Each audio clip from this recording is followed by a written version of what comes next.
Welcome back to Doomed Departures. On the morning I want to tell you about, the sky over the trailhead was the kind of hard, rinsed blue that makes people say perfect day out loud to strangers, not a cloud in it.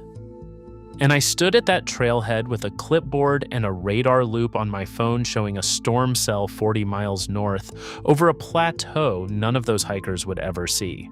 And I tried to explain to a 68-year-old grandmother why the blue sky above her head had nothing to do with whether she lived through the afternoon.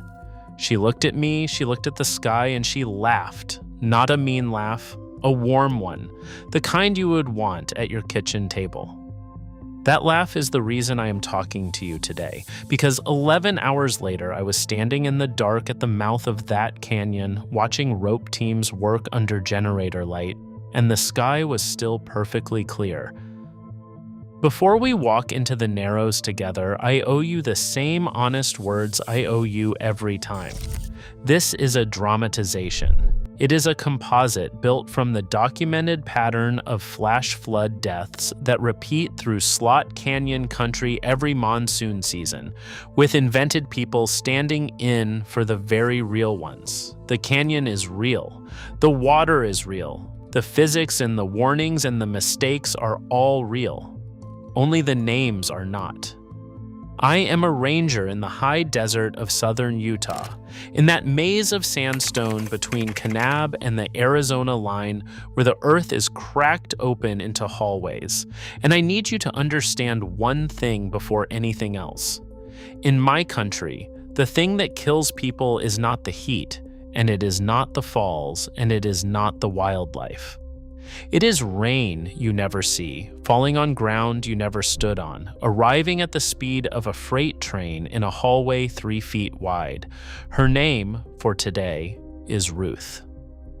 68 years old, retired 4th grade teacher from Dayton, Ohio, 4 decades of trail miles in her legs and a hip replacement she liked to introduce as her bionic upgrade. I want to be clear about something because this channel gets accused of only telling stories about fools. Ruth was not a fool. Ruth was fit. Ruth had hiked in 11 national parks. Ruth kept moleskin and electrolyte tablets in a Ziploc bag because she had learned the hard way in the Smokies in 1994. Her daughter, Karen, and yes, that really is the name I am giving her, flew the family out every summer, and this year the trip was Ruth's pick. She had seen a photograph of a slot canyon in a calendar, one of those shots where a beam of light drops through the sandstone like something holy, and she had decided that at 68, you stop putting things off. In the car that morning were 4 of them: Ruth, Karen, Karen's husband Dave, and Tyler, 14 years old, earbuds in, along for the ride the way 14-year-olds are, which is to say under protest that fooled nobody. The canyon I am going to call Cottonwood Narrows is a tributary system in the same family as Buckskin Gulch, which is the longest slot canyon in the world and sits in this same corner of the map. These canyons are carved by water and they belong to water. That is not a poetic line, that is a property deed. A slot canyon is what happens when flash floods spend a few million years using the same hallway, and every curve of it, every polished wall and sculpted alcove that ends up in a calendar is a photograph of violence with the violence cropped out. The beauty and the danger are the same fact. People drive 4 hours to stand inside the mechanism and then act surprised that the mechanism runs. July and August out here are monsoon season. Every afternoon, moisture comes up from the Gulf, builds into thunderheads over the high plateaus, and drops a summer's worth of rain on a patch of slick rock the size of a county fair. Slick rock is named honestly. It does not absorb water. It sheds it, all of it, instantly into the drainages, and the drainages feed the canyons, and a canyon 3 feet wide does to flood water exactly what a nozzle does to a garden hose. The storm that matters to you is almost never the storm above you.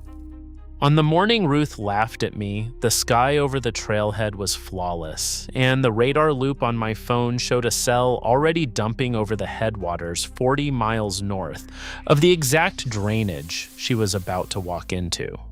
I gave them the whole briefing at the trailhead register. I want you to hear roughly what they heard, because I have given this speech 1,000 times, and I can tell within a sentence or two who is actually receiving it.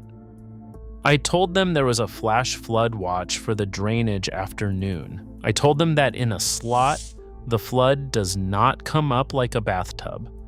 It comes down the hallway like a wall, and the wall is not water the way a swimming pool is water. It is a moving slurry of mud and logs and boulders with a foam edge, and it can be 6 feet tall the first time you see it, and the roar arrives only seconds before it does. I told them the debris line was the only forecast that mattered. Look up, I said. When you see sticks and whole tree trunks wedged between the walls 40 feet over your head, understand that water put them there, and water does not remember being smaller.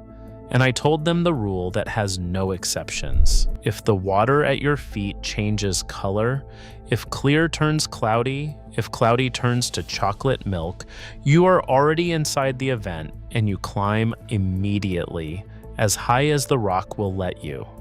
Dave heard me. I could see it land. Karen heard me through the filter of her mother's face. And Ruth heard me the way you hear a flight attendant point at exits you have seen 400 times before. She patted my forearm. Actually, patted it. And she said, "Sweetheart, I was reading weather off a barn horizon before you were born. We will be out by lunch." Then she signed the register in schoolteacher cursive, dated it, time in 7:40.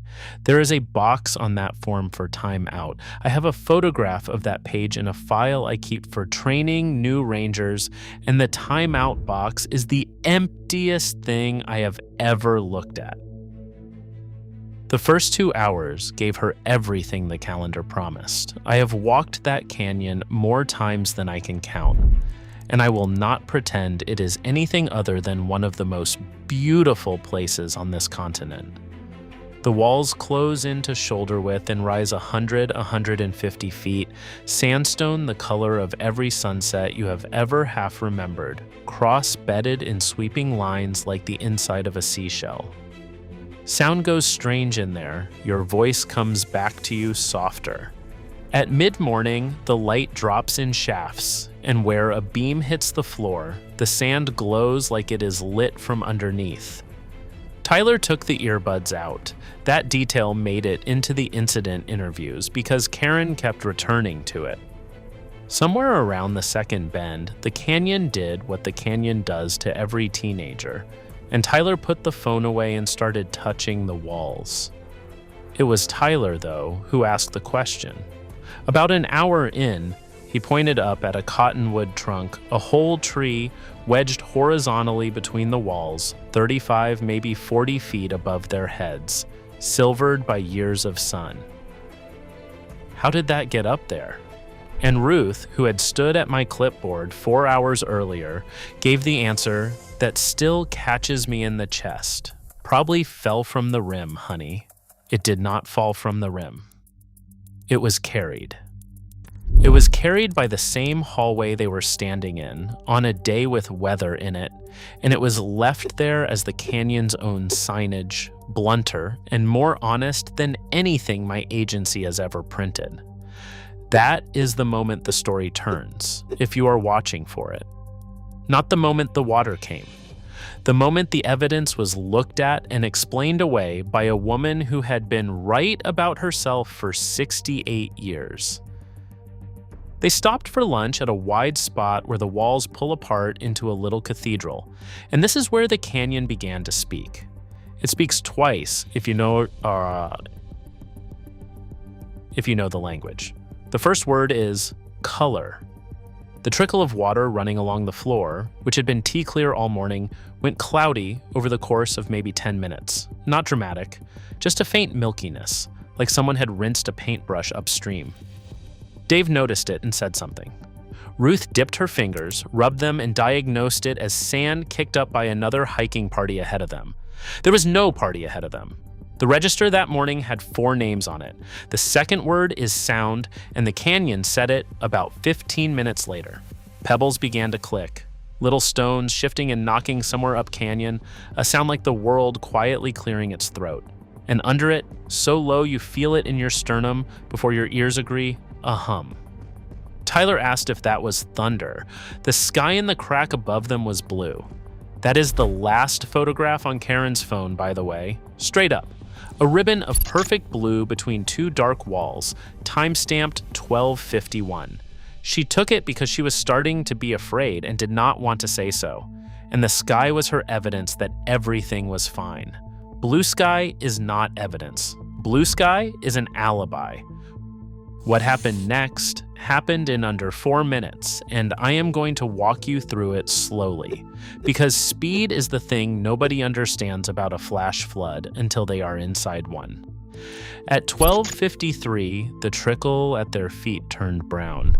Chocolate milk brown, the exact color I name at the trailhead, and it thickened while they watched, the way gravy thickens, and it began to carry things. Twigs first, then a dead branch turning end over end. Dave stood up and said the word flood, just the one word, and to her permanent credit, Karen did not argue, and neither did Tyler. The hum had become a rumble by then, and the rumble had direction, and the direction was upstream, and it was getting louder in a way that nothing natural gets louder except a thing that is coming towards you. And Ruth. I have thought about this more than any other second of the file.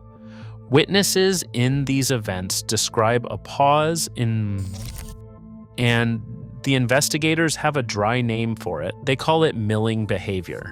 The fatal few seconds where the brain refuses the update. Ruth stood in ankle-deep brown water looking upstream, and Karen swears her mother's face was not afraid. It was annoyed. Annoyed the way you are when a waiter brings the wrong order. The day was not doing what 68 years of days had trained her to expect, and she spent 4 seconds, 5, standing in the wrong place, negotiating with it. Then the roar arrived, the true roar, the freight train sound that every survivor account in every file reaches for because there is no other comparison in a modern life, and the negotiating was over. Here is the geometry of the next 90 seconds. The cathedral, where they lunched, had one feature that saved 3 lives, a slumped shelf of rock along the east wall, a ramp of boulders climbing maybe 12 feet to a ledge the width of a kitchen table. Dave got Tyler's collar and shoved him at it. Karen scrambled behind, and Ruth, who was furthest out, turned for the ramp with the first push of water already at her knees. I told you the wall can be 6 feet high.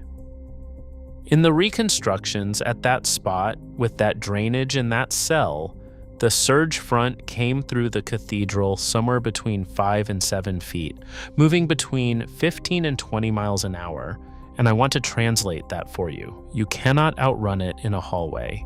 You cannot swim in it because it is not water.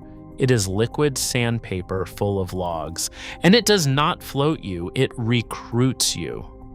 Whatever it is carrying becomes part of what it hits the next thing with. She made the bottom of the ramp. She made the second boulder. Karen had her by the left hand, screaming, braced against a chalk stone. And Tyler, 14 years old, earbuds gone forever somewhere in the brown, had his grandmother's wrist with both hands. For one moment, the file contains a version of this story where everyone goes home, where it is a near miss retold at Thanksgiving until it goes smooth as a river stone. Then the front hit the cathedral and the water came up the ramp after her, and a cottonwood log, 600 pounds if it was one, came through the notch sideways like a battering ram. It never touched Tyler. It never touched Karen. It clipped Ruth across the hip, the bionic one, her joke, and the hands came apart the way hands do against 600 pounds, and the canyon took her downstream into the dark of its own hallway, and the last thing Karen heard her mother say was not a scream. It was her name. Just Karen. The way you would say it from the kitchen. The three of them lived on that ledge for 5 hours. That detail gets lost in these stories, and I refuse to lose it.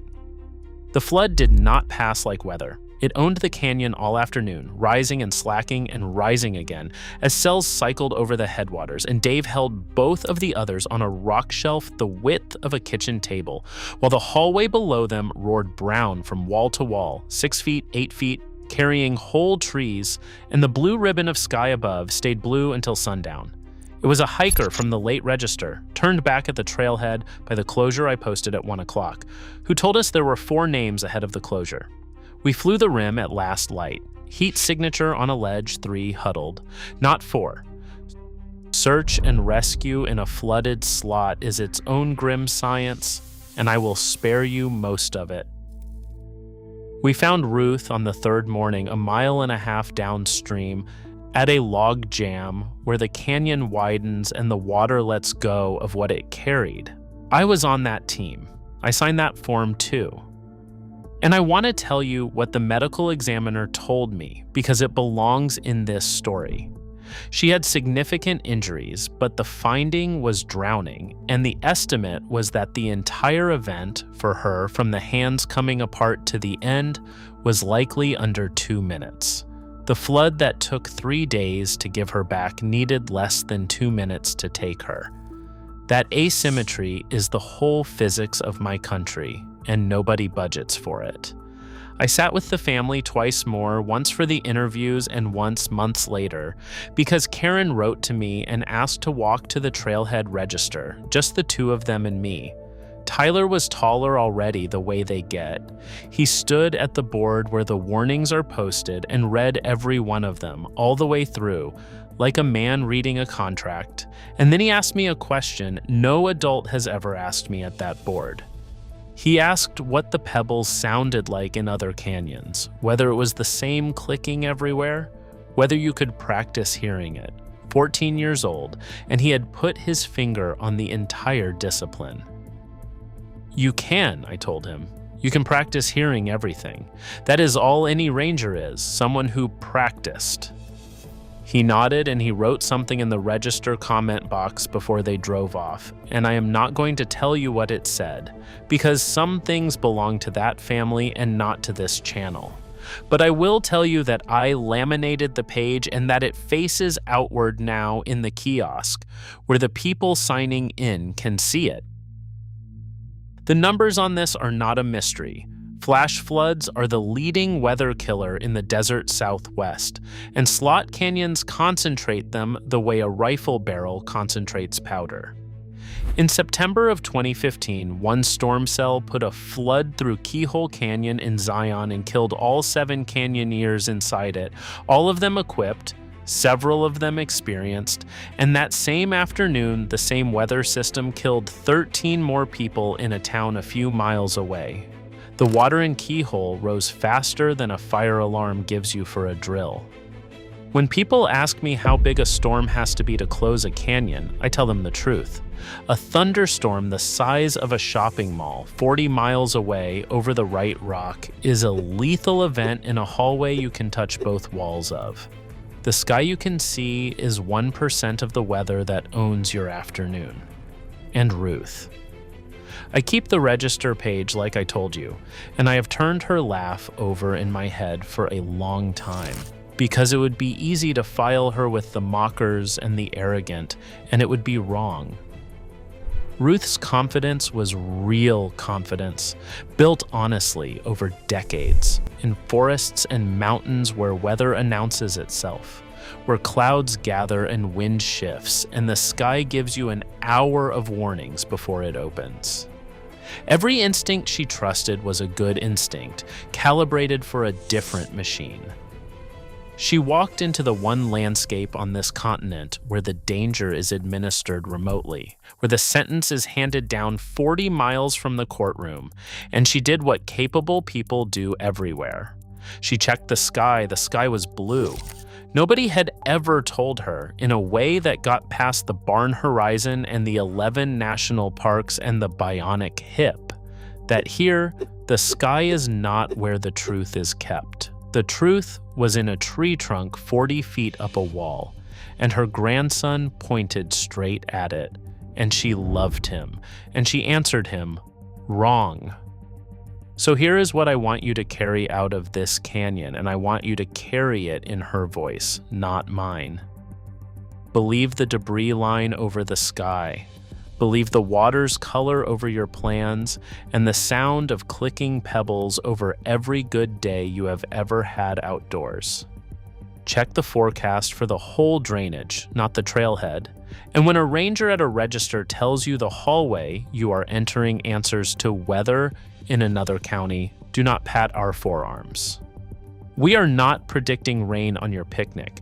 We are telling you where the water goes because it always goes there, and it does not check the register first. If this story stayed with you, subscribe to Doomed Departures. And if you have a Ruth in your life, and you know exactly who I mean, the capable one, the one whose confidence was earned so honestly that nobody dares question it, send her this story with some love, because the warning she will not take from a stranger in a flat hat, she might take from you. I am the ranger who watched the empty box on the register page. You are the person who can still look up at the walls. Stay with me, and on the next departure, I will show you another beautiful place with fine print carved into it, so that maybe for one of you, the fine print gets read in time.